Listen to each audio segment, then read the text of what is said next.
Welcome back to another episode, another installment of Day One Radio right here on ablradio.com.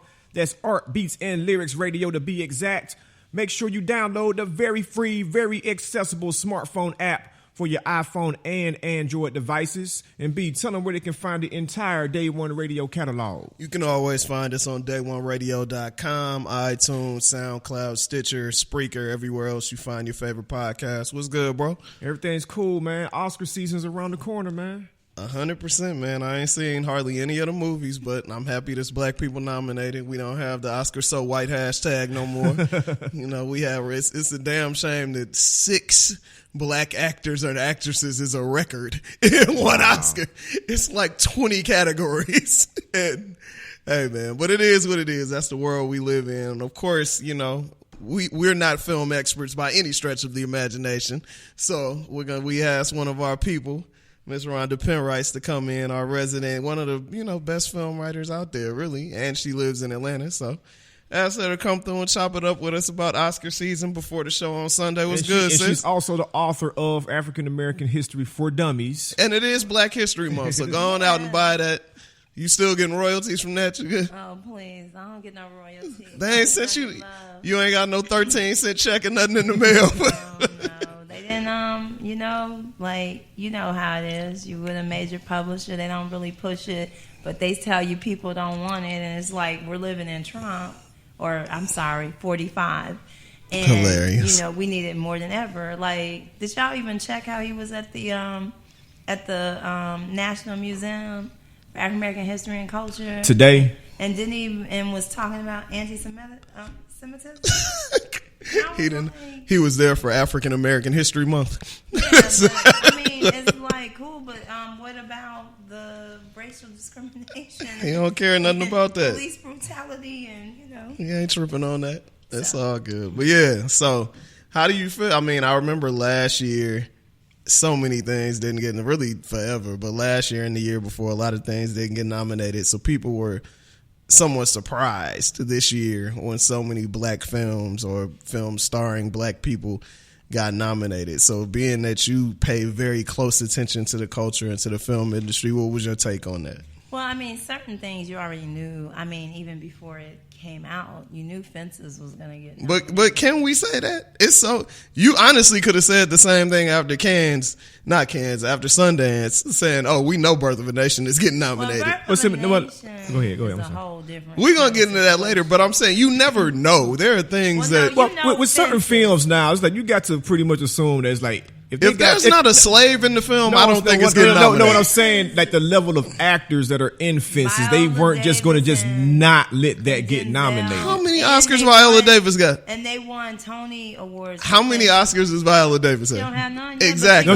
Both of them in the same movie, though. They're not just going we're just going to completely ignore this. I don't think that you can ever say that something is definitely getting nominated from the history of the Academy. This is what, the 98th one? No, we can say that about the Oscars and the Grammys. 89th or 98th? 89th Oscars. We can say that about the Oscars and the Grammys. We can count on 2 hands. We can maybe 3 hands. How many black people got Oscars? So you can't say that anything is guaranteed. Some films are going to get nominated. You can't just maybe not the wins, but okay, nominations I give you that. But the wins, hell no. So, but continue. Well, for the reason that I knew Fences was going to get nominated was because it had been on Broadway, it got all the Tonys, and then you're talking about August Wilson, and if you know the history behind it, this is a movie that has taken since the 80s to make. This is a movie that Eddie Murphy was originally going to star in and so forth. So the fact that you get it done, and it's Denzel that gets it done, and one of the things that people don't know is that Charles King, a brother, co-financed Fences. And he's from DeKalb, actually. Grew up here. And so his macro ventures is behind Fences. Oh, that's big. And so forth. So, and then what people don't know, the other one, Manchester by the Sea, a black woman named Kimberly Stewart is the producer on that. Okay, I'm going to have to support. So it's a little different.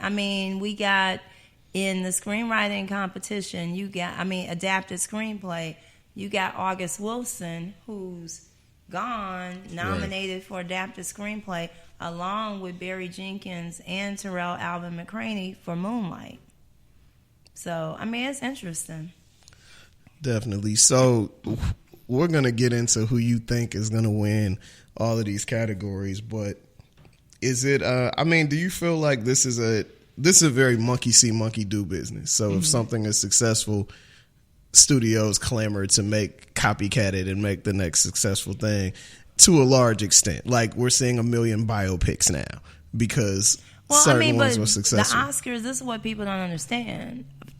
From what I know, most people win Oscars playing real people. So when Sean Penn won for Milk, you had my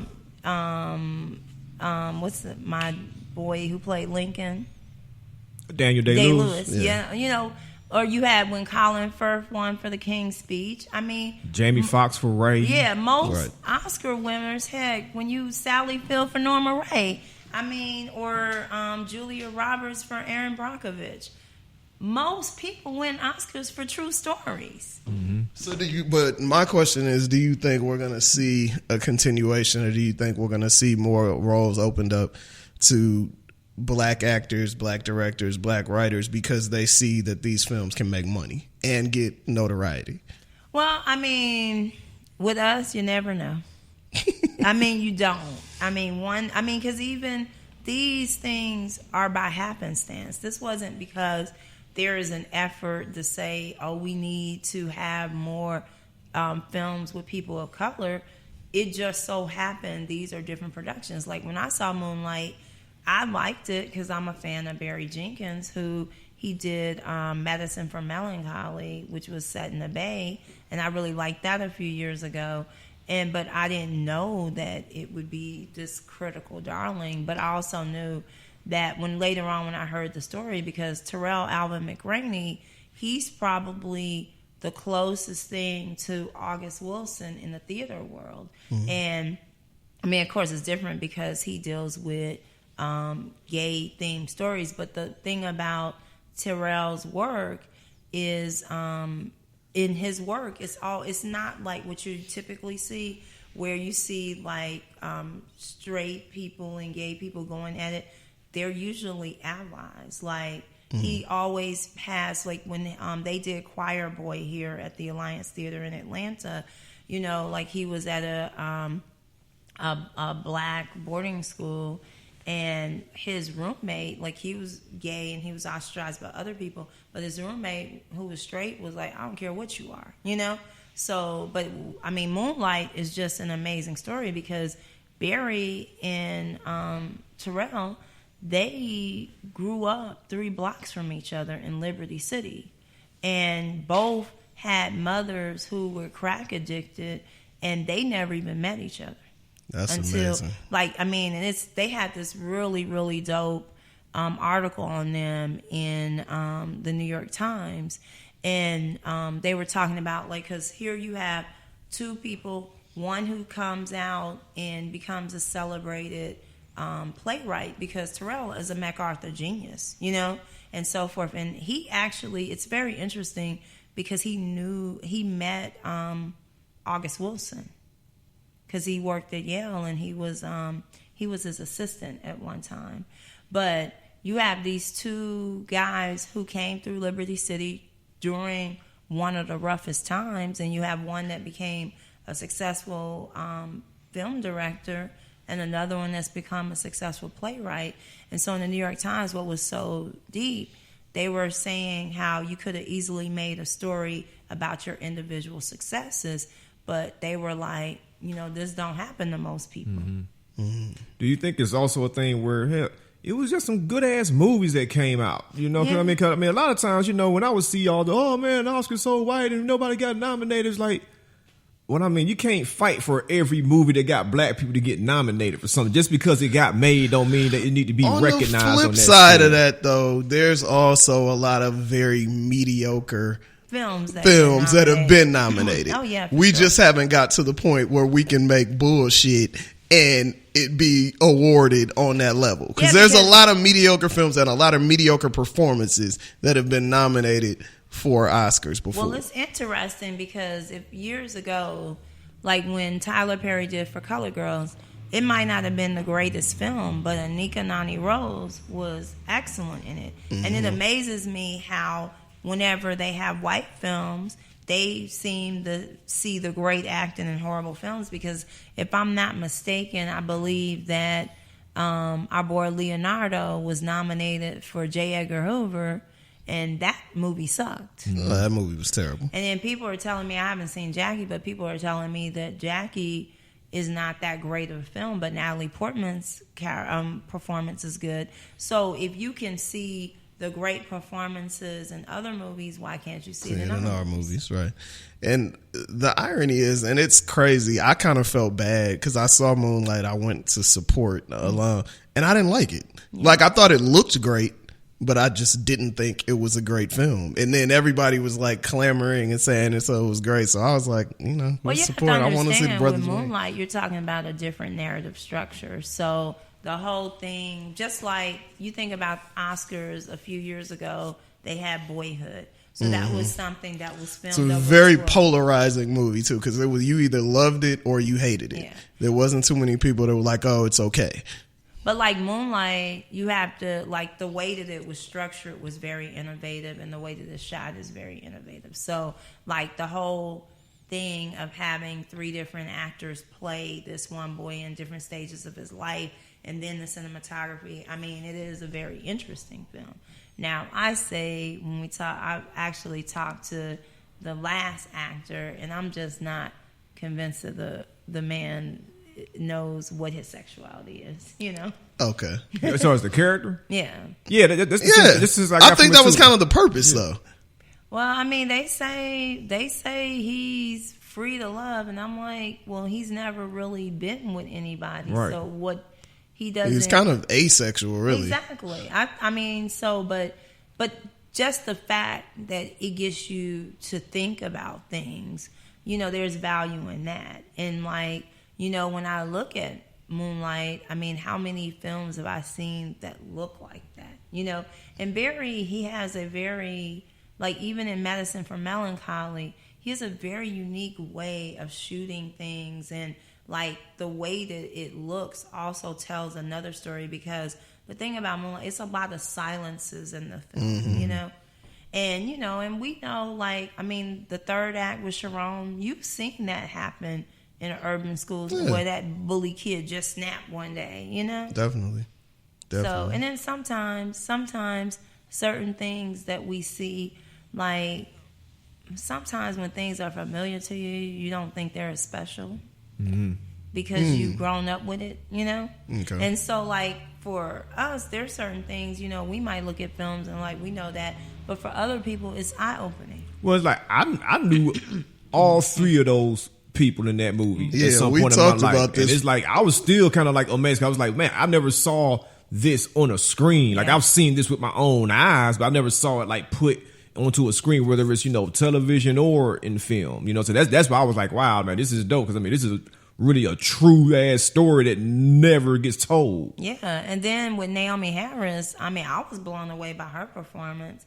And when she came to Atlanta for the Atlanta screening, she was saying that people are amazed because she doesn't drink, she don't smoke, she's a vegan. Wow. So, and it was like, how did you get into this character? And she said that she watched YouTube videos.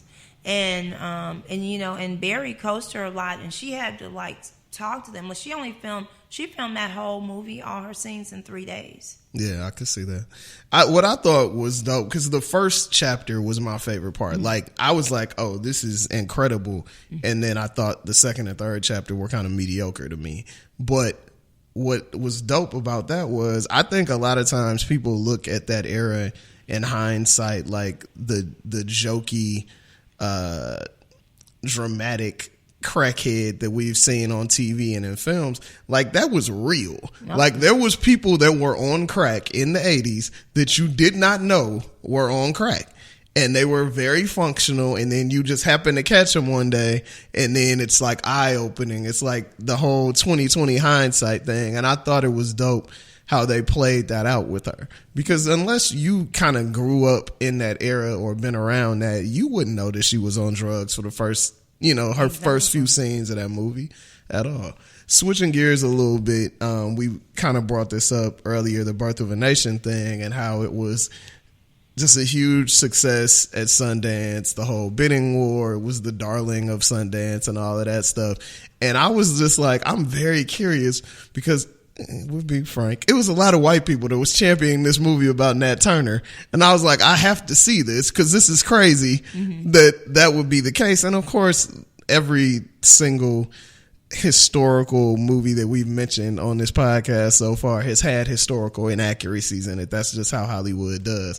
There were tons of them in the Nat Turner film, but do you think it was because the film wasn't that great to a lot of people, or because of the controversy that it kind of was swept under the rug? For not only, I think the NAACP Awards was the only award show that nominated it, right?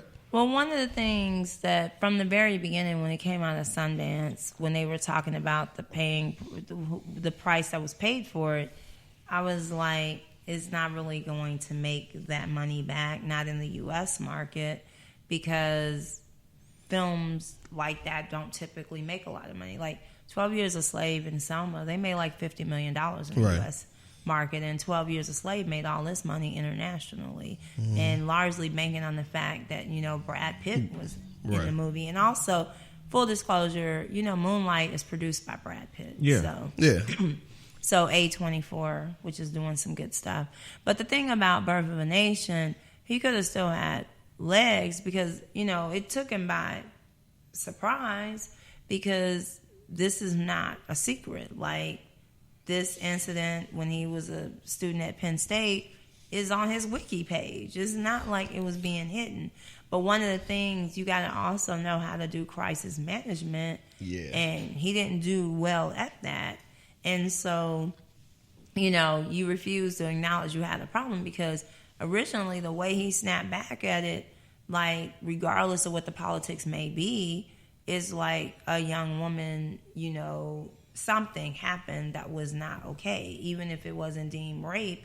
I mean, for me personally, as a woman, I just am not with dudes passing chicks around, So whether that's criminal or not is not really cool, and you have daughters, and so forth. So, I mean, later on when he got his responses together, it was too late.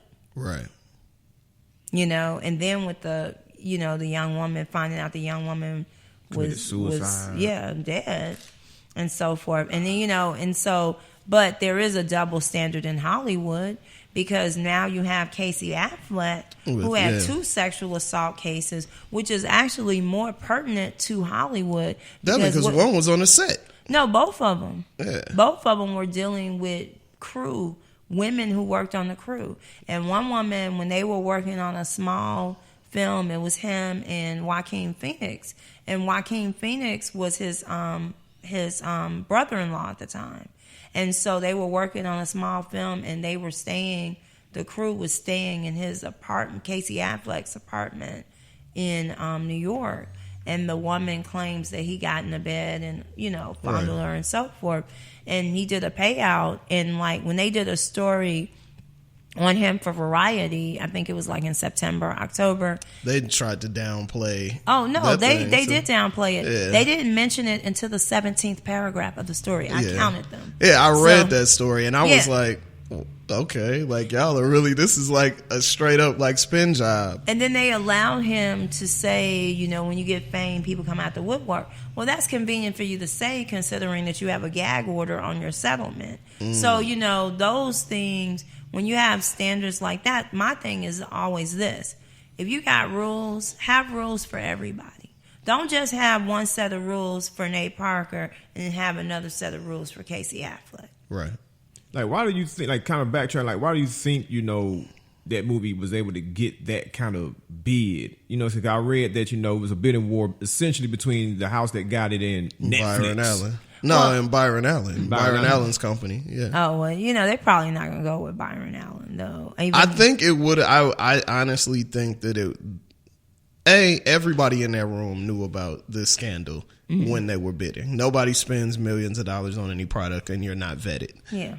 They didn't think it was a big deal. I mean, it happened 17 years ago. Exactly. He was acquitted. Secondly, I honestly believe that it would have been handled a lot better had it gone through a different property. But from the very beginning, I thought if you really wanted to hit a mass audience, you would have went with Netflix.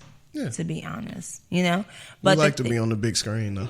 Yeah, but they put 13th on the big screen so it could get an Oscar nomination. That's true. I think I was also seeing how people were bringing up the Idris Elba movie that came out last year, The Beast of the Beast of Nation, Beast of Nations, Beast of Nation, and like how that didn't get nominated. Well, it's on Netflix. You can't nominate that. Well, yeah. I mean, documentary is a little different thing, and you also because it's interesting. And see, now that's the best category in the Oscars. We're gonna get to that. Yeah. We're gonna get to that. So it's a little interesting thing. I mean, you got a lot of disruption going on in film and TV, and you got the older people fighting against the newer and younger ways of doing things. And so, like what we're seeing, with Netflix being able to get a few nominations is that's gonna pretty soon A Beast of No Nation is gonna be able to get a nomination from Netflix, and for even with Manchester by the Sea, that's an Amazon produced project. Yeah. So I mean it's a lot of changes going on. And you would think that it would be more because I don't think people really understand, especially I guess IFC kind of pioneered this, that a lot of movies are available on demand the same day that they come out in theaters. So sure. Why wouldn't Netflix their properties be able to be nominated? And you also have to understand, like for me, because when I went to grad school at Ole Miss, it really, I mean, my family's Mississippi, and just even hanging with them when I lived in LA, that was an important education for me, because when you're in a town that has a theater, because a lot of towns don't even have a theater, and you're talking about 5 screens, then I tell people they're showing Batman, they're showing the big shit. Yeah, I mean, and it's interesting in the town in Mississippi where my family's from, Brookhaven, they have 5 screens, and now a Tyler Perry film can get on that because it makes money. Mm-hmm. But when I was at Ole Miss years ago, when Set It Off came out, I had to drive 45 minutes to Memphis to see Set It Off. That's crazy. So, so if you're really trying to, but this is a lot of times, this is America. And right. So what people we get caught up in the Atlantas, the Chicagos, the New Yorks and stuff, but most people don't have access to films, And so that's why you see Netflix and Amazon and video on demand getting so big, because even back in the day when you were still going to Blockbuster, people that it costs as much to rent a movie in a small town as it did to go to a movie in other cities. So, now, you're broadening their access, and now you have global reach and so forth. I mean, Netflix is able to pay big money because Netflix is big outside of the United States as a global entity. Yeah, you're absolutely right. I know I went to Mexico maybe 2 years ago and just happened to turn on my Netflix, and there was literally 10 things I could watch. I was in Mexico a few months ago, and it was a couple hundred things. So they're expanding extremely rapidly. You brought up the documentary category, which is pretty amazing that, you have 13th that's in it. You have probably the best film I've seen in a year, I Am Not Your Negro, in it, as well as the O.J. Made in America documentary, which is actually a pretty excellent documentary. And also Life Animated, that's a brother too. Okay, I see. I didn't even know that. So 4 out of the 5 documentary noms are black people. So that means we can riot if we don't win that one. Well, I mean, we're going to win it. But, I mean, even though I like OJ, it's 8 hours long. How can you set a precedent? But I'm telling you, though, for real, have you watched it? I've seen it. Yes, I've seen it. I love it. But it's enthralling. I was tired one night, and it just happened to be on ESPN. And I just was okay, I kept watching because there's very minimal commercials. Kept watching it. I looked up and it was 4:00 in the morning. It's on Netflix. Yeah. I mean, I've been watching it, but I'm saying that in a film Hold on, category. no, just so we can differentiate. OJ Made in America is on Netflix, or are you talking about the ones with the actors? No, the Made in America. Yeah, the ESPN one. ESPN is Yeah. on Netflix now? Yeah, I watched it on Netflix. What? See, I watched the FX. I was looking for the ESPN one and found the FX one. Shit, I'm about to go watch that tonight. Yeah, I watched it on Netflix. Shit, if you got something to do tomorrow, you might want to Let play. me tell you, he is an amazing. Like, he came from ESPN. He is an amazing.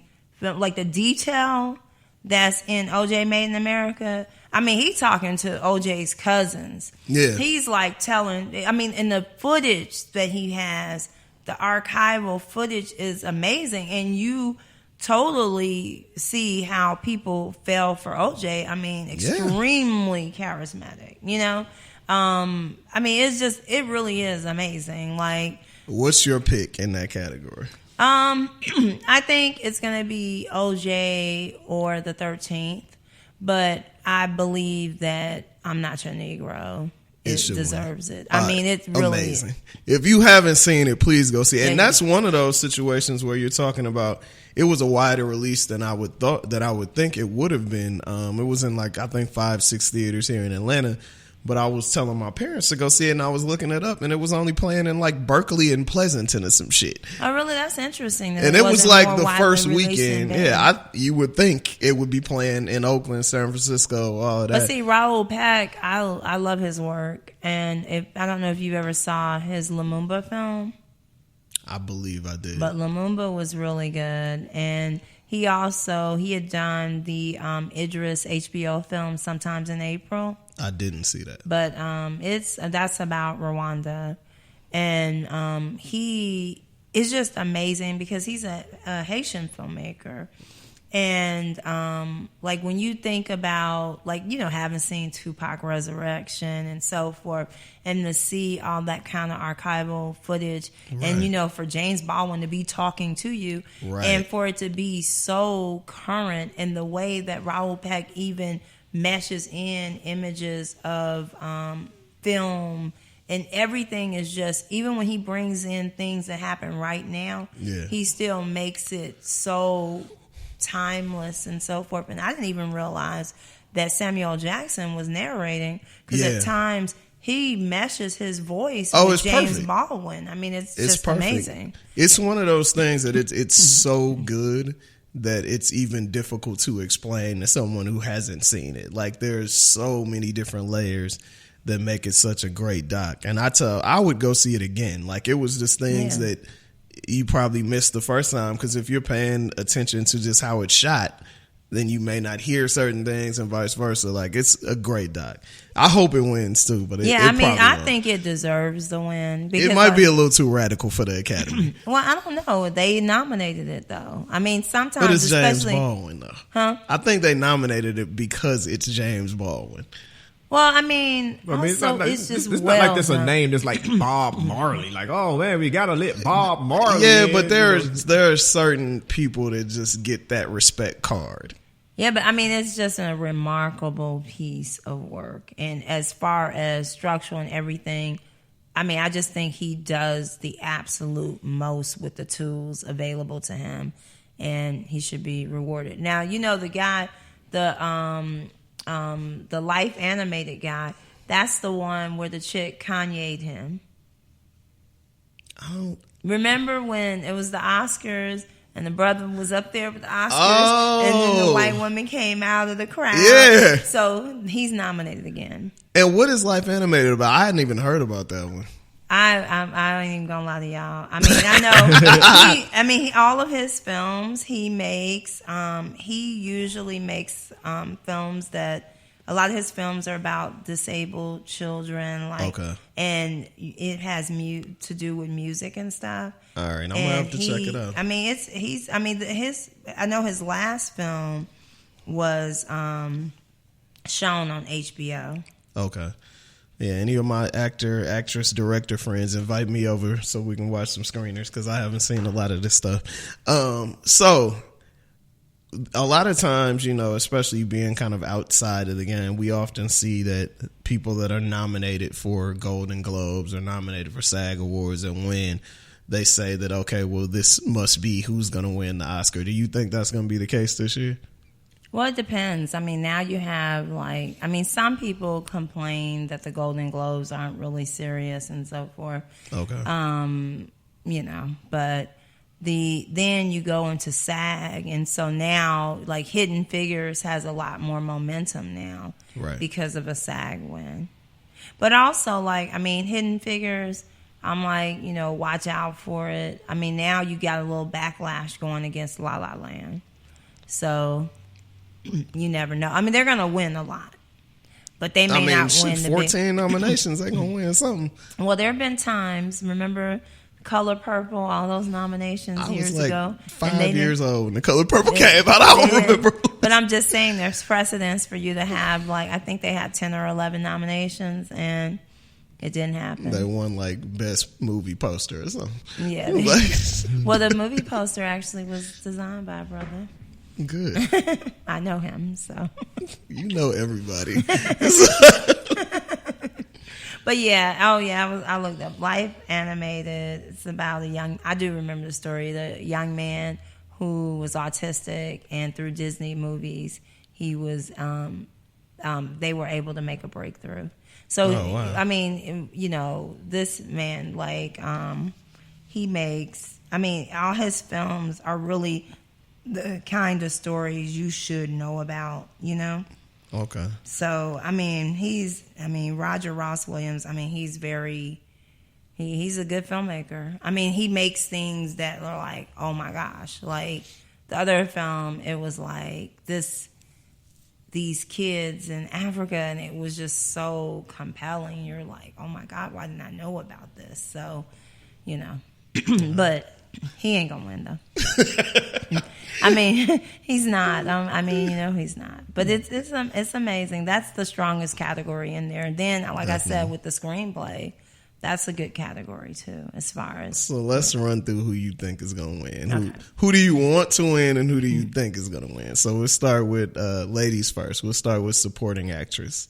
Oh yeah, Viola Davis. Nobody's going to beat her. I'm mad that they didn't put her in the best actress, because nobody would have beat her over there either. Sure. So who do you think is going to win with lead actress? Lead actress, they're probably going to give it to Emma Stone. So you sound like you're not feeling that. Well, maybe she's mesmerizing, but I've seen a lot of her films, and she doesn't move me. And someone said that she was she done stole Lindsay Lohan's career, and I said, yeah, that's who she looks like, Lindsay Lohan. Mm-hmm. I never even thought that about and that. Dope, but it happens. But so she's okay. I just am not blown away by her. What about on the acting side, lead actor?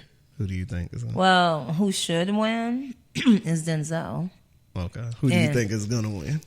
Well, people go Casey Affleck. And I've seen Manchester by the Sea, and I like Manchester by the Sea. It's a very sad film, and he does a good job. But I just think that Denzel and Viola in Fences is like an acting claim. This is like some of the best acting I've seen in the last 20 years. And share with us what you said earlier about your experience of seeing it. Oh, yeah. I saw Fences in an entirely black audience, 100% black. It was so quiet. People were hanging on to every word. And when I talked to people in other cities, they said the same thing, because the thing about Fences is it doesn't really differ from the play. So it is a lot of dialogue. You have probably never heard black people speak this many words on screen ever. It is dialogue heavy. And then, Denzel, people complain that Denzel didn't really change it up from the play that much. Well, he, in 80% of the movie, right. Actually, it might be 95%. He is so bigger than life. And then, his long monologues, and even him and Viola against each other is just, amazing. You're just in awe. And really, truly, when I thought, even when we saw Straight Outta Compton, it wasn't like you could hear a pin drop. Right. No, you could hear a pin drop. And it just affected people so deeply. And interestingly enough, I'm friends with this filmmaker that's in South Africa that I never met, but through Twitter we were talking. So we were arguing about Casey and Denzel and so forth.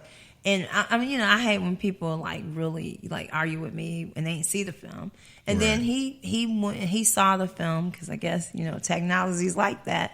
And he said that he could relate. He said that, you know, Troy, Denzel's character, he was like, that's like my father, you know? So if you have like, and when you think about, it's very interesting to think like Fence is set in the late 1950s. And, you know, I mean, Troy, he thinks he's doing the best by his son, you know? Like, you know, getting you not getting you so high and thinking that you can do different things because he knows personally how this country will crush a black man's spirit, you know? And so even, you know, it's harsh and, you know, I mean, he and his son, I mean, a battle just like, you know, two men would. Yeah. You know, two men would. But, you know, it's just so much history packed in it. And, you know, with August Wilson, I mean, Troy's character was a Negro leaguer. I mean, he was someone in the same league as Josh Gibson. And, you know, he's a garbage man, you know. And just little things like going and standing up and asking why all the drivers white and all the garbage men, you know, are all the dudes on the back of the truck are black.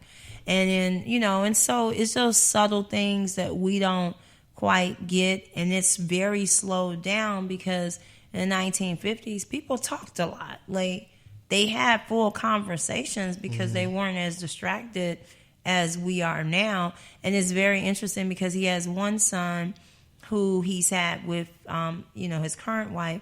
He has another son that he wasn't able to be a father to because he was incarcerated, you know?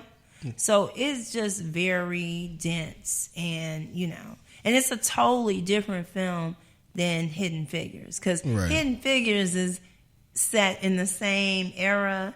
But it's Hollywood. Yeah, it's a more Hollywood film, but it's a good film. It's very uplifting, though. What? Who do you think is going to win for supporting actor? Oh, supporting actor. Well, it had been Mahershala Ali, or Mahershala. So, I mean, so far it looks like he's still. I hope so. Oakland, yeah, Bay Area representing.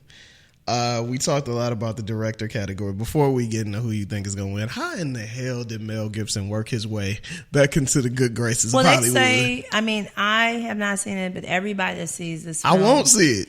They say that it's an excellent film. So. But even still, how did he work his way back in? Tell everybody the name of the film that don't know. Hacksaw Ridge. Yeah, Hacksaw Ridge. I mean, people say that it's a really good film, and then I also hear Hell or High Water is a great film too. I heard that was good too. The previews look great on that. I just hadn't seen it. But I mean, Mel Gibson, I mean, he's made good films. So, do you think he's gonna win? No. Okay. They're gonna give it to the La La Land guy. Okay. Gotcha. And what else? Damien LaChazelle. And Best Picture. Best Picture. I mean, it's gonna be hard. It might be La La Land or Hidden Figures may be able to sneak in and take that. Just because I'm thinking of the year that when Argo won. Mm-hmm. Sometimes, you know, people want that kind of light, you know, inspirational. And so Hidden Figures has been coming up. And, you know, if Hidden Figures should win, we should note that, you know, Pharrell is a producer on Hidden Figures. So, and also our Mimi Valdez, who used to be EIC at Vibe. Actually, she's the one that got him on the project. Dope. Super dope. Are there any movies that you saw during the eligible period that you feel like should have been nominated that weren't? Let's see. I don't know. I think that all the films that I saw that I would have thought I mean, even the ones I didn't think would be nominated, I'm definitely pleased. I mean, I absolutely knew Fences would be nominated. Mm-hmm. I was surprised that for Hidden Figures that the music wasn't nominated. Yeah, And then that is someone kinda said surprising. that may be Kim Burrell backlash. But when I heard the music, I was just like, oh, Pharrell's going to get But more. didn't her Scandal come out after the nominations, though? No, it was before. It was before? Yeah, it was before. But, Okay. I mean, the song that I thought would be nominated, I don't think she's involved in. So, that was a surprise. But also, I must mention Lion. I really love Lion. I heard that was really good. Yeah, even though the second part isn't as good as the first part, but it's an amazingly true story. I mean, I saw the 60 Minutes piece on it, and I'm like, I got to go find this film. And I had heard of it, but I didn't know what it was. And I guess they had made the film based on 60 Minutes. But like this guy, to think, you get lost when you are 5 years old and you get adopted by a couple in Australia. And then when you get older, because you're dreaming and you never forget the images, and he found his mama through Google Maps. Wow. Like, it's just amazing. Like, it's just an amazing thing. And I'm just like, wow. So yeah, but the little boy that plays him at 5, he should have been nominated, because he grounds the whole film. And for an actor that little to be so dope is just amazing. I think the Oscars need to create a category just for children, because some of these kids are remarkably talented. Yeah, And he's one of them. The kid in Moonlight was great. Yeah, I mean, that's what I'm saying. Yeah. Those kids, the youngest kid, he should have been nominated too. Him and I think the guy's name is Panwar. I'm messing his name up, but the little Indian actor who plays Saru when he's younger in Lion. Yeah, I mean, the little boy from Moonlight. Yeah, they should have definitely been nominated. So I hope that they can consider children, because they need their own category. Do you think, before we go, that this is going to be one of those ones where black folks have Oscar watch parties all over the country? Because it's a lot of people nominated. Yeah, but I mean... And y'all love Denzel. The average... Well, I'm now for Denzel. People will watch. But the average person don't care about the Oscars. That ain't the average black person. That's the average white person. But that's what I'm saying, because it's been so publicized that, a lot of our films are not. I think more people will be watching. Well, if But Denzel wins... This the thing, though. It's like Denzel is in it, but it's like black folks had watch parties when there are big names. Like, oh, man, Denzel and Halle up for something. Oh, man, Jamie Foxx is up for something. I want to say... Black folks may not be all the way up on, like, Mahershala Ali. I think the Viola Davis train has got to the point where the average black person Well, I knew she is was going to on be Viola. nominated when I saw the trailer. So I think the average black, especially the average middle-aged black woman is Team Viola all day. Well, if Denzel wins, I think he'll have more Oscars than any other actor. I think it's 4, right? Like, I mean, any other male actor. Yeah.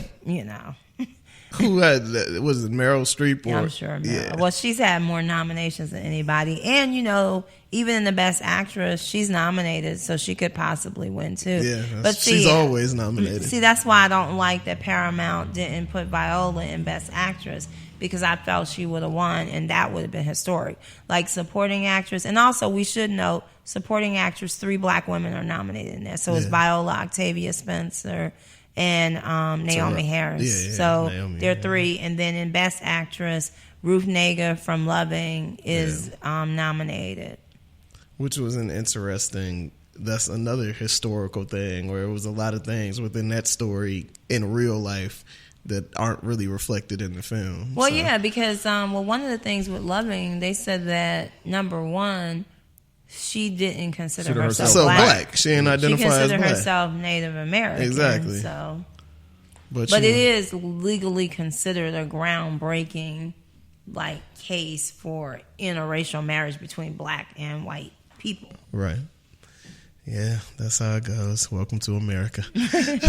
but we appreciate you coming through for sure. Oh, what are you looking forward to, or what should people be looking forward to that's coming out this year? Things you may have seen or trailers you may have seen. Well, I unfortunately, graciously, I'm not seeing it tonight, but tomorrow I'll be gone.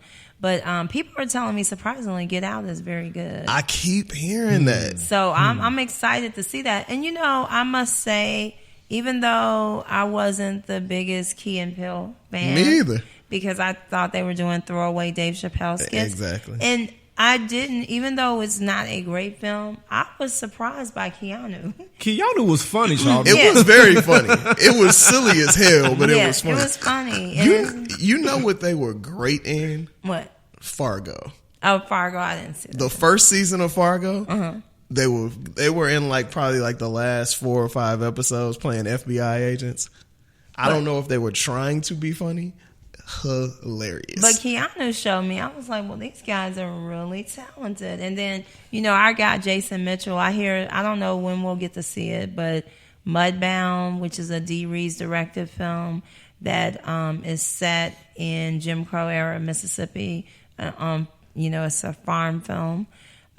So Jason Mitchell is in that. And I know Mary J. Blige has a little role in that. Really? And then Ice Cube told me that his son was filming, what's the Den of Thieves? I think Jason Mitchell was in that with O'Shea Jr. there.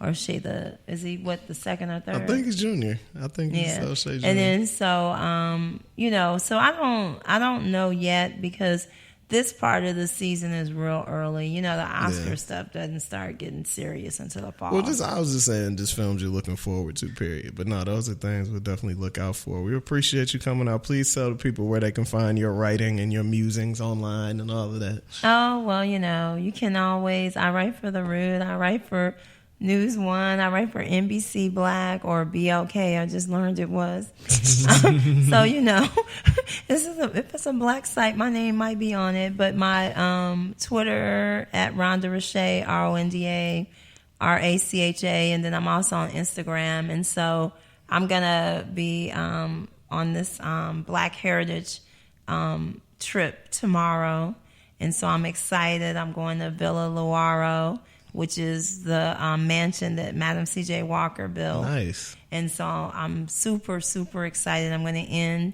at the, museum in D.C. Okay. So I'm excited. That's dope. That's very fly. We appreciate you coming through. Make sure y'all watch the Oscars. Hopefully black folks win some stuff. We win some we're going to win stuff real now. awards. It ain't going to be no... We don't want to win best soundtrack and stuff like that. We want to win the big awards that they show at the end. Also, I didn't mention, Joy McMillan, who's an editor. She's the first black female ever nominated in editing for the Oscars, and she's co-editor of Moonlight. And then Bradford Young, who is amazing. He's nominated for Arrival, I believe. But he did, I don't know if you've ever seen, there's a film called Mother of George. He did a cinematography for Selma. He does almost all of Ava's films. Okay. He did Middle of Nowhere, but he's a major, he did Pariah too. He's a major talent, and if he doesn't win this year, trust me, that brother's winning the Oscar. Dope. Well, we'll see you next week with another dope episode. Make sure you follow us on Day One Radio on all your social media accounts. And make sure you follow ABL Radio as well and check out the website. Got a lot of new dope stuff since the refresh, and we will see you next week.